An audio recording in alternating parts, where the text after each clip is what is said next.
શ્રીમદ ભાગવતજી એ સાક્ષાત શ્રીનાથજી બાબાનું વાંગમય સ્વરૂપ છે, એમ યમુનાજી એ સાક્ષાત યમનાષ્ટક આજીનું વાંગમય સ્વરૂપ છે. તો એના દર્શન કરીશું. સર્વપ્રથમ સ્વરૂપની ચર્ચા કરીએ. પૂર્વમાં જ મેં જેમ કહ્યું હતું એમ આકાર અને સ્વરૂપ બંનેનો ભેદ જ્યાં સુધી, બંનેનો વિવેક જ્યાં સુધી સમજમાં ના આવે ત્યાં સુધી આ ભક્તિ માર્ગીય સ્વરૂપોને સમજવા કઠિન છે. ગુસાઈજી એકવાર વૈષ્ણવને પૂછ્યું ને, સૌથી શ્રેષ્ઠ નદી કઈ, સૌથી શ્રેષ્ઠ પર્વત કયો, સૌથી શ્રેષ્ઠ તીર્થ કયો? વૈષ્ણવ કહ્યું, જયરાજ સૌથી શ્રેષ્ઠ નદી તો યમુનાજી છે, સર્વશ્રેષ્ઠ પર્વત તો ગિરિરાજ બાબા છે, સર્વશ્રેષ્ઠ તીર્થ કોઈ હોય તો વ્રજ છે. ગુસાઈજી કહે, મૂર્ખ, તું યમુનાજીને નદી માને છે? શ્રેષ્ઠ નદી તો ગંગાજી છે, યમુનાજી તો ઠાકોરજીના ચતુર્થ પ્રિયા છે. શ્રેષ્ઠ પર્વત તો મેરુ પર્વત છે, ગિરિરાજ બાબા તો હરિદાસ વર્ય છે. શ્રેષ્ઠ તીર્થ તો પ્રયાગ છે, વ્રજ તો ઠાકોરજીનું ઘર છે. અને આ સ્વરૂપ દર્શન મહાપ્રભુજી અને ગુસાઈજી આપણને કરાવે છે. યમુનાજીનું આરાધન પૂર્વમાં પણ હતું. મહાપ્રભુજી તે પૂર્વ પણ આચાર્યોએ યમનાષ્ટક આદિ લખ્યા છે. અને જે ચિત્ર આપણે જોઈએ છે એનાથી પૂર્વ યમુનાજીનું દેવી સ્વરૂપનું ચિત્ર હતું જ. પણ શ્રી મહાપ્રભુજીએ કૃપા કરી આધિદૈવિક સ્વરૂપનો અનુભવ આપણને કરાવે છે. તો સર્વપ્રથમ શ્રી યમુનાજીના સ્વરૂપની થોડી યત્કિંચિત ચર્ચા કરી અને પછી યમનાષ્ટકમાં પ્રવેશ આપણે સૌ કરીશું. ત્રણ સ્વરૂપોની વાત શ્રી મહાપ્રભુજી કરે છે. ત્રણ પ્રકારના સ્વરૂપોની ચર્ચા કરવામાં આવે છે: આધિભૌતિક, આધ્યાત્મિક અને આધિદૈવિક. તો યમુનાજીના પણ આ ત્રણ સ્વરૂપ છે. પ્રાય આપણે દરેક વિષયમાં પહેલા સ્વરૂપ ચર્ચા કરીને પછી ચરિત્ર આદિનું ગુણગાન કરીએ. તો યમુનાજીના ત્રણ સ્વરૂપને આપણે પહેલા સમજીએ. સૌથી પહેલું સ્વરૂપ શ્રી યમુનાજીનું આધિભૌતિક સ્વરૂપ. કોઈ એમ કહે કે હું યમુના પાન કરવા જાઉં છું, તો તમે એમ કહો, અચ્છા દિલ્હી જાઓ છો? આવું કહો. કેમ દિલ્હીમાં યમુનાજી નથી? કોઈ તમને એમ કહે કે હું યમુના પાન કરવા જાઉં છું, ત્યારે તમે ક્યારે પણ આવો પ્રશ્ન કરે? કેમ ત્યાં યમુનાજી નથી? સૌથી પહેલા આધિભૌતિક સ્વરૂપનો પરિચય લો. યમુનાજીના જલનો પ્રવાહ યમનોત્રીથી નીકળીને જ્યાં જ્યાં સુધી ભલે જતો હોય, પણ એ દરેક પ્રવાહની પોતાની મહત્તા છે. ક્યાંક આધિભૌતિક સ્વરૂપ છે, ક્યાં આધ્યાત્મિક સ્વરૂપ છે અને ક્યાંક આધિદૈવિક સ્વરૂપ છે. અને જે જગ્યાએથી પાન કરો અને ત્યાં જે પ્રવાહ વહેતો હોય એવું ફળ મળે. જેમ ભાગવતજીની કથા એ જ છે. પણ જેવા અધિકારી વક્તા અને જેવા અધિકારી શ્રોતા એવું ફળ. ભાગવતજી તો એ જ છે. એમ જ યમુનાજીના કયા ઘાટે એમનું પાન કરો ને એની મહત્તા છે. કયા ઘાટે યમુનાજીનો આશ્રય કર્યો છે, તો એની ચર્ચા આજે આપણે કરવી છે. સૌથી પહેલું યમુનાજીનું સ્વરૂપ, આધિભૌતિક સ્વરૂપ, એ જલ પ્રવાહ સ્વરૂપ. યમનોત્રીથી જે જલ પ્રવાહ સ્વરૂપે યમુનાજી પધારે છે અને કેટલાય નગરોથી થતા થતા અને ત્યાં ગંગાજી યમુનાજીનો સંગમ પણ થાય છે, સાગરમાં જઈને પ્રાપ્ત થાય છે. આમ આ જલ પ્રવાહ સ્વરૂપ યમુનાજીનું એ આધિભૌતિક સ્વરૂપ કહેવાય. અને આધિભૌતિક સ્વરૂપે દિલ્હી જઈને યમુનાજીના પાન કરો તો શું મળે? કે તરસ બુઝાય. ભૌતિક સ્વરૂપનો આશ્રય એ ભૌતિકતાનો અનુભવ કરાવનારો છે. તો પહેલું સ્વરૂપ આધિભૌતિક, જે જલ પ્રવાહ સ્વરૂપ છે, નદી રૂપ છે યમુનાજી. બીજું સ્વરૂપ યમુનાજીનું એ આધ્યાત્મિક સ્વરૂપ, તીર્થ રૂપ. ઘણીવાર લોકો કહે કે યમુનાજીમાં સ્નાન નહીં કરવું, પાન કરવું, તો આપણે ત્યાં તો પ્રાતહીનાથ યમુનાજીમાં સ્નાન કરવાથી પાપ ધોવાય છે. જે જન પ્રાત ઉઠ નહાવે, કીર્તન સાહિત્યમાં તો છે. તો નવાય કે નહીં? એનાથી શું અપરાધ લાગે કે ન લાગે? તો કહ્યું, જ્યાં આધ્યાત્મિક પ્રવાહ છે ત્યાં સ્નાન કરવાથી જીવ યમયાતનામાંથી મુક્ત થઈ જાય છે. એટલે આપણે ત્યાં કહેવાય કે જ્યારે યમ દ્વિતીય આવે ત્યારે સામે પાર જઈ, કારણ કે ત્યાં આધ્યાત્મિક પ્રવાહમાં યમુનાજી વહે, એટલા માટે ત્યાં જઈને સ્નાન કરાય છે. અથવા કે જેના અંદર આધ્યાત્મિક બુદ્ધિ યમુનાજી માટે છે, અને એ યમુનાજીમાં આધ્યાત્મિક બુદ્ધિ એટલે કે તીર્થ બુદ્ધિ, કે યમુનાજી પરમ પાવન તીર્થ રૂપા છે, અને ત્યાં સ્નાન કરવાથી સમસ્ત પાપોમાંથી નિર્મૂલ બનાય છે, સમસ્ત પાપોમાંથી મુક્ત થવાય છે. એ જે તીર્થ બુદ્ધિ છે, અને તીર્થ બુદ્ધિ એ યમુનાજીના આશ્રય કરવો એ આધ્યાત્મિક સ્વરૂપ છે. અને એટલા માટે માં યમુનાજીના સ્વરૂપનો દર્શન મહાપ્રભુજીએ કરાવ્યું. એ પૂર્વ પણ યમુનાષ્ટક શંકરાચાર્ય આદિએ લખેલા છે. યમુનાજી માટેના સ્તોત્રો લખાયા છે, અને યમુનાજીના સ્વરૂપની પણ ચર્ચા કરવામાં આવી છે. કે એક ચાતલ ઉપર કેસ છૂટા હોય, બે હાથમાં કળશ હોય, એવા એક યમુના દેવીનું પ્રાચીન ચિત્ર, જે આધ્યાત્મિક સ્વરૂપનું, એ પણ પૂર્વમાં પ્રાપ્ત છે. પ્રાચીન સમયમાં આધ્યાત્મિક યમુના દેવી સ્વરૂપનું ચિત્ર પ્રાપ્ત છે, કે જેમ છૂટા કેસ રાખીને બે કળશ હાથમાં રહી દેવી રૂપે, જે આધ્યાત્મિક રૂપે દેવી રૂપે છે, જે સકલ પાપોમાંથી મુક્ત કરનારા, યમયાતનામાંથી મુક્ત કરનારા છે. કે જેમણે યમરાજ પાસે વચન માંગ્યું છે કે યમ દ્વિતીયાના દિવસે મારી અંદર આવીને જે સ્નાન કરશે એને યમરાજ ક્યારે સતાવશે નહીં. આધ્યાત્મિક. પણ ત્રીજું સ્વરૂપ યમુનાજીનું, જેનું આપણે આરાધન કરીએ છીએ, જેનું દર્શન શ્રી મહાપ્રભુજી આપણને કરાવ્યું છે, એ છે આધિદૈવિક સ્વરૂપ. અને આધિદૈવિક સ્વરૂપ એટલે કે વ્રજમાં જે 4 યુથ ગોપીજનોના છે, પહેલું સ્વામીજીનું નિત્ય સિદ્ધા ગોપીજનોનું યુથ, પછી ચંદ્રાવલીજીનું યુથ, ત્રીજું લલિતાજીનું યુથ, અને ચોથી કુમારિકાઓનું જે યુથ છે, એના જે અધિપતિ છે એ શ્રી યમુનાજી, જે સખી રૂપા છે, એ યમુનાજીનું આધિદૈવિક સ્વરૂપ છે. આ આધિદૈવિક સ્વરૂપની ચર્ચા યમુનાષ્ટકમાં શ્રી મહાપ્રભુજીએ કરી છે. આધિદૈવિક સ્વરૂપે આપણે ત્યાં સેવનીય અને આરાધનીય છે. ચૈત્ર સુદ છઠના દિવસે ભાનુ ગોપને ત્યાં જમનાવતા ગામમાં સખી સ્વરૂપે યમુનાજીનું પ્રાગટ્ય માનવામાં આવ્યું છે. અને એટલા માટે એ યમુનાજીના ઉત્સવ રૂપે આપણે મનાવતા હોઈએ છીએ. તો એ સખી રૂપે ત્યાં પ્રગટ થયેલા છે. એટલે યમુનાજી કેવલ જલપ્રવાહ સ્વરૂપે જ વ્રજમાં નથી, સખી સ્વરૂપે પણ છે. અને એટલા માટે મહાપ્રભુજી આજ્ઞા કરે છે, નમત કૃષ્ણ તુર્ય પ્રિયામ. ઠાકોરજીના ચતુર્થ પ્રિયા શ્રી યમુનાજીને નમન કરો. આ સખી રૂપ યમુનાજીનું, આ આધિદૈવિક સ્વરૂપ. આપણે ત્યાં મહાપ્રભુજી આપણને દૃષ્ટિ આપી છે કે યમુનાજી કોઈ સાધારણ નથી, સાક્ષાત ઠાકોરજીના ગોપીજન, સખીજન છે. એ ચોથા યુથના અધિપતિ છે. અને આ ભાવ જે પુષ્ટિ માર્ગમાં ચિત્ર છે, એવું ચિત્ર બીજે ક્યાંય નથી. યમુનાજીનું આરાધન ઘણી જગ્યાએ છે, પણ આપણે ત્યાં જે ચિત્ર સ્વરૂપે યમુનાજી વિરાજતા હોય છે, એમ કહેવાય છે કે શ્રી ગોકુલનાથજીને અનન્ય આસક્તિ શ્રી યમુનાજીના સ્વરૂપમાં છે. અને જ્યારે વૈષ્ણવે વિનંતી કરી ત્યારે સ્વયં ગોકુલનાથજી સર્વપ્રથમ યમુનાજીનું ચિત્ર પોતાના હાથે સિદ્ધ કર્યા અને શ્રી યમુનાજીનો પરિચય કરાવ્યો. આપણે ત્યાં તો યમુનાજીના પૂર્વમાં એ પણ ચરિત્ર આવે છે કે જ્યારે દ્વારકાધીશના સ્વામીજી સાથે સેવા કરવાનો ભાવ હતો, ત્યારે કંકણ આપ્યા અને ગુસાઈજીએ કહ્યું, જેમના હાથમાં આવે તમારા યમુનાજી, તમારા સ્વામીજી. અને ગુંજાવનમાં શ્રી યમુનાજી પધાર્યા અને દ્વારકાધીશના સ્વામીજી રૂપે બિરાજ્યા. અનેક અનેક ભાવ આપણે ત્યાં છે.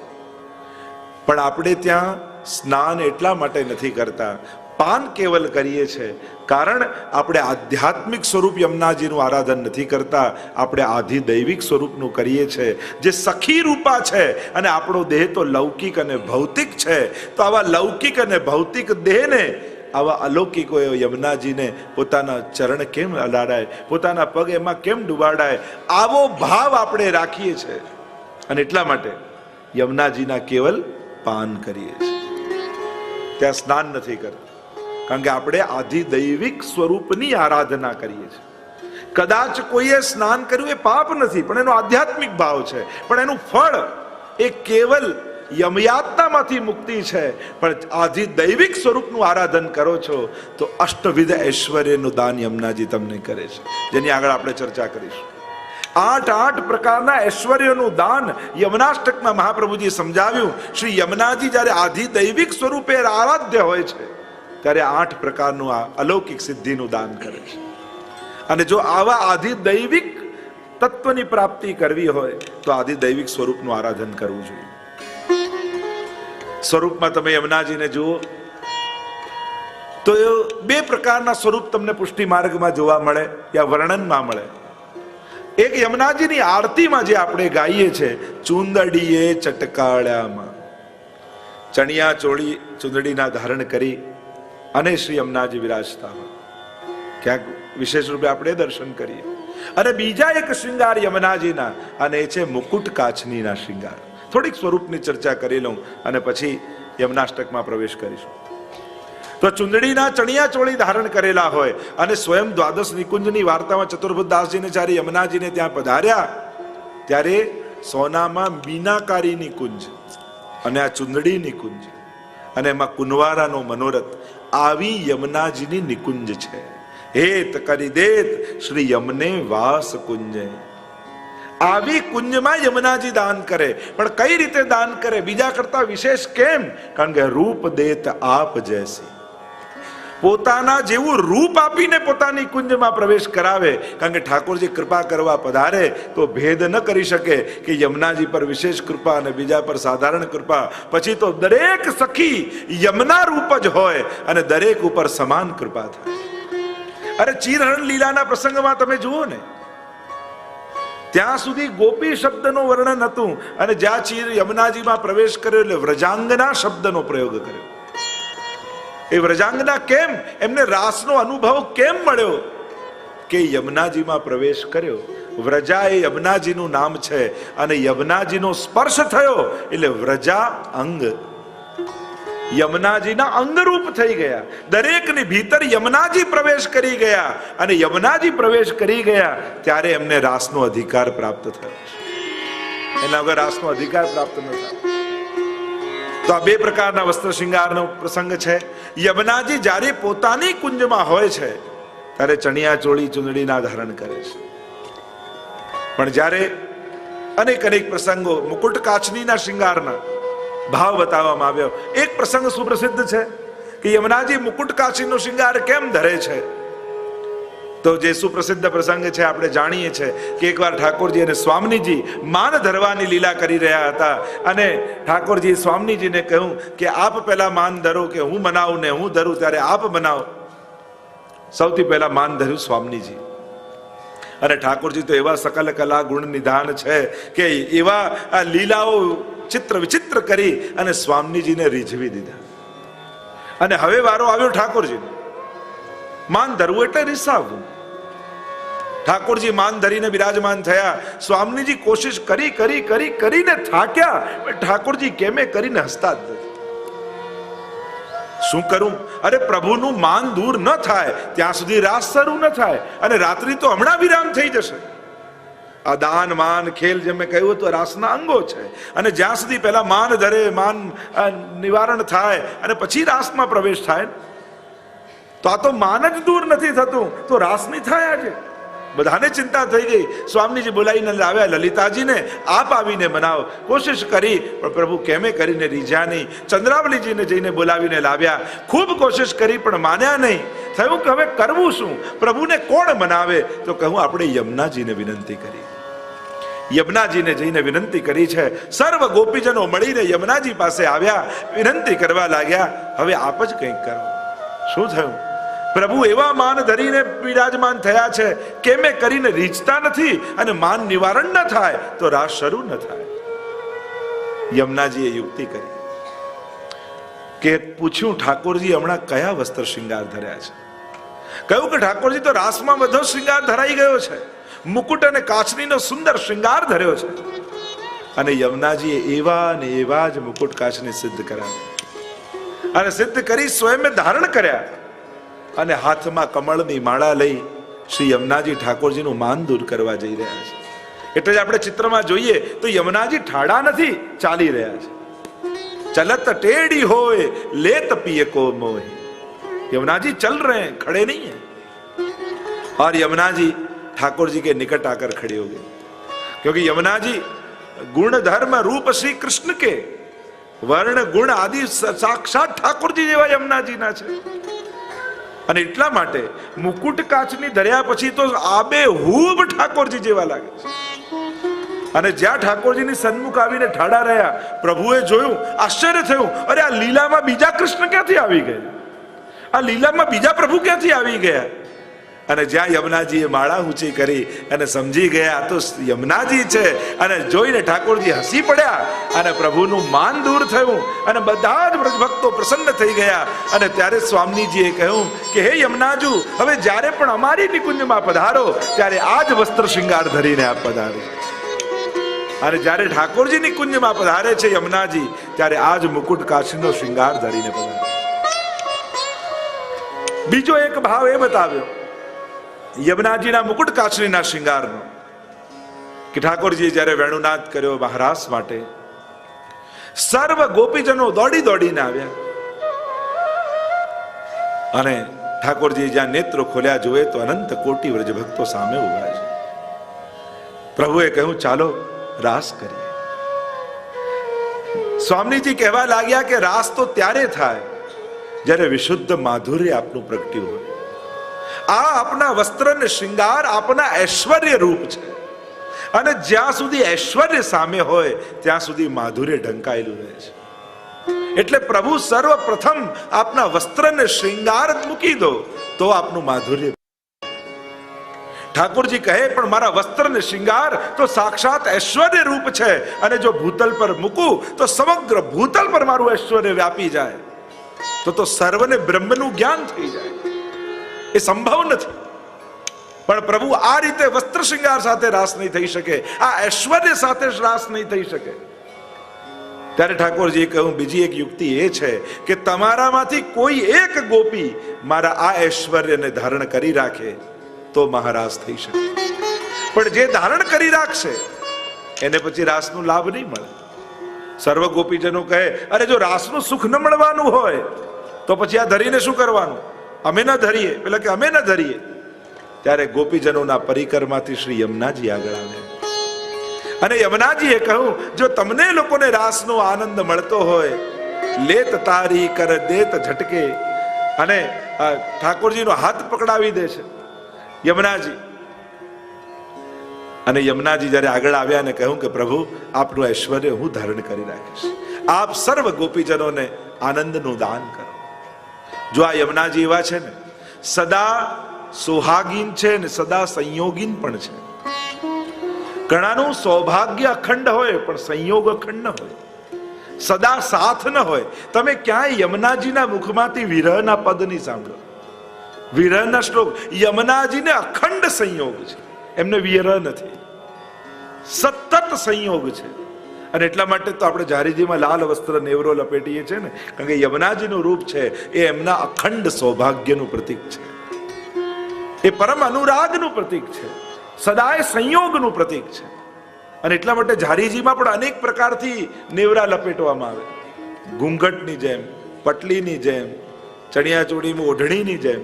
તમે જુઓ તો ઘણી વાર સીધું ખાલી પટ્ટું હોય તો આમ જાણે ઘૂંઘટ કાઢીને ના હોય, આમ કોઈ મારવાડી જનોને તમે જુઓ તો કેવો આમ લાંબો ઘૂંઘટ કાઢીને હોય, તો એ ઘૂંઘટનો ભાવ. ઘણી જગ્યાએ પટલીનો ભાવ હોય, ઘણી જગ્યાએ આમ ઓઢણીનો ભાવ હોય. તો એ નેવરામાં પણ અનેક પ્રકારના ભાવ આપણે ત્યાં છે સાડીનો જ ભાવ. તો આવા ઘણા ભાવ. તો યમુનાજી સાક્ષાત અખંડ સૌભાગ્યવતી છે, અખંડ સંયોગવતી છે. યમુનાજીએ કહ્યું જો બધા જ વ્રજભક્તોને આનંદ મળતો હોય તો હું આપને ઐશ્વર્ય ધારણ કરી રાખીશ. અને એ જ સમયે ઠાકોરજીએ પોતાનું મુગટ, પોતાના સર્વ શૃંગાર અને પોતાની કાછની શ્રી યમુનાજીને ધરાવી અને યમુનાજીને પોતાના કંઠમાંથી કાઢીને કમળની માળા આપી અને યમુનાજી હાથમાં લઈને ઠાડા છે અને ઠાકોરજી મહારાસનું દાન ગોપીજનોને કરી રહ્યા છે. અને મહારાસના મધ્યમાં શ્રી યમુનાજી પ્રભુના ઐશ્વર્યને લઈને ધારણ કરીને રાખ્યા છે. આ એક ભાવ પણ મુકુટ કાછનીનો છે. ત્રીજો એક ભાવ, ત્રીજી એક વાર્તા મુકુટ કાછનીની એ બતાવવામાં આવી. જો ઘણી ભગવદીઓના મુખે, ઘણે ભક્તોના મુખે આપણે જુદી જુદી જ્યાં જ્યાં શ્રવણ કરીએ, ઠાકોરજી ને લેવા માટે અક્રૂરજી વ્રજમાં આવ્યા છે અને નિશ્ચિત થયું છે કે કાલે સવારે ઠાકોરજી મથુરા પધારી રહ્યા છે. અને જે વ્રજની દશા થઈ છે, રાત્રિના સમયે આ સમાચાર સમગ્ર વ્રજમાં વ્યાપી ગયા અને સર્વ ગોપીજનોને થયું, અરે પ્રભુ વ્રત છોડીને મથુરા જઈ રહ્યા છે. અને દરેકના મનમાં ક્યાંક એમ લાગ્યું કે એકવાર ઠાકોરજી વ્રત છોડીને જશે ને તો પાછા વ્રજમાં ક્યારેય નહીં આવે. એટલે ભાગી ભાગીને ગોપીઓના ઝુંડના ઝુંડ સવારના સમયે નંદાલયની આજુબાજુ ગોઠવાઈ ગયા છે. આખો ચોક ભરાઈ ગયો છે. પ્રભુ હમ આપકો નહીં જાવે દેંગે. ચરણોમાં પડે છે, હાથ પકડી રાખે, કોઈ પીતાંબર ખેંચે છે. ઠાકોરજી બધાને મનાવે છે અને બધા જ ગોપીજનોને મનાવીને રથ ઉપર સવાર થયા. ઠાકોર અક્રૂરજીએ રથની લગામ ખેંચી. ગડગડ ગડગડ કરતો રથ ધીમે ધીમે આગળ વધ્યો અને જોયે તો દૂર ખૂણામાં શ્રી રાધાજી માંથી આંસુને સારી રહ્યા છે. પ્રભુએ અક્રૂરજીને કહ્યું કે એક ક્ષણ માટે ઉભા રહો.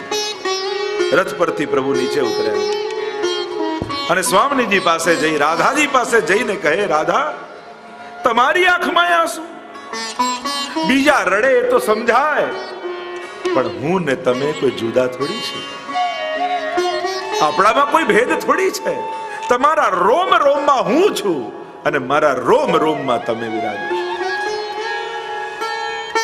રાધાજી કહે, પણ આંખીને એસી ટેવ પડી, રોમ રોમમાં ભલે ને ઈશ્વર વ્યાપેલો હોય, પણ અમારી આંખોને તો આપને જોવાની આદત પડી છે. અમે કેમ જીવીશું આપના વગર? પ્રભુ, આપના વગર અમારા પ્રાણ છૂટી જશે.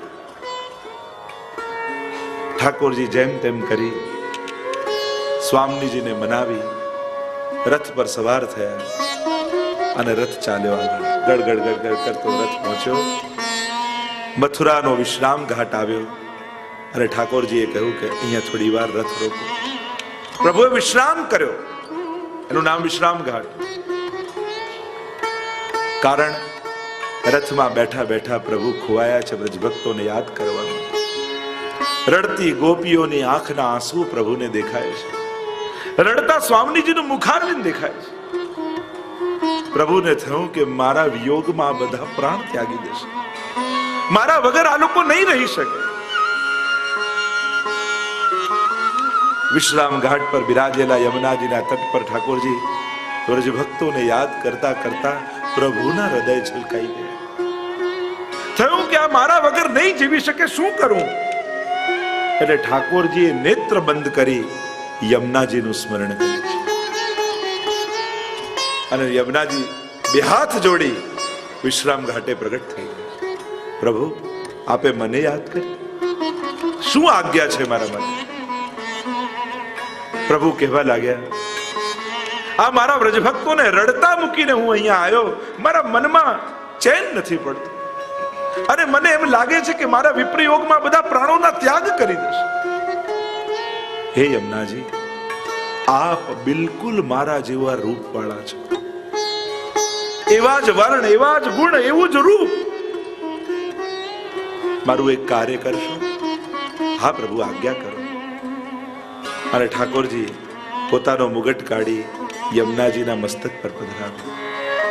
પોતાની સમગ્ર વ્રજલીલાની સાક્ષી એવી આ કાચની વડી કરી યમુનાજીને ધરાવી.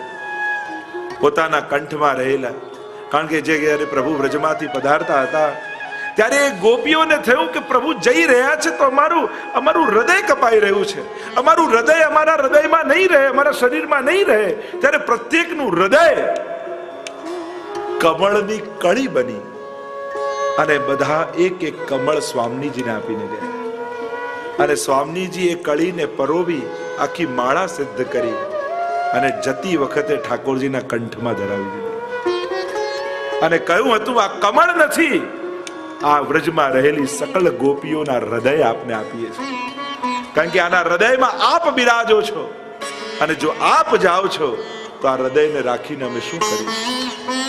પ્રભુને ધરાવ્યો અને ઠાકોરજીએ એ હૃદય રૂપી કમળની માળા વડી કરી શ્રી યમુનાજીને આપી અને કહ્યું, હે શ્રી યમુનાજી, હવે આ શૃંગાર ધરિયા બિલકુલ મારા જેવા લાગો છો. જ્યારે આ ગોપીજનોને વિરહ થાય, વિપ્રયોગ થાય અને વિપ્રયોગ એટલો ઉત્કટ થઈ જાય કે જ્યારે એ સહન ન કરી શકે, એમના પ્રાણ છૂટી જવાના હોય, એ સમયે આ રૂપે આપ ગોપીઓની આગળ પ્રગટ થઈ જાય. એટલે એક ક્ષણ માટે એમને એમ લાગશે કે ઠાકોરજી આવી ગયા અને એમના પ્રાણ એમના દેહમાં ટકી જશે. શ્રી યમુનાજીના લાડીલા એવા રસિક સત્સંગી વૈષ્ણવોને જય શ્રી કૃષ્ણ. જે શ્રીના આ વચનામૃત તમને ગમ્યા હોય તો આ વિડીયોને લાઈક કરજો, શેર કરજો અને કમેન્ટ બોક્સમાં જય શ્રી કૃષ્ણ જરૂર લખજો. અને અમારી ચેનલ શ્રી વલ્લભ સત્સંગને સબસ્ક્રાઈબ કરવાનું ભૂલશો નહીં, જેથી તમને આવા અવનવા વચનામૃતો મળતા રહે. સર્વે વહાલા વૈષ્ણવોને જય શ્રી કૃષ્ણ.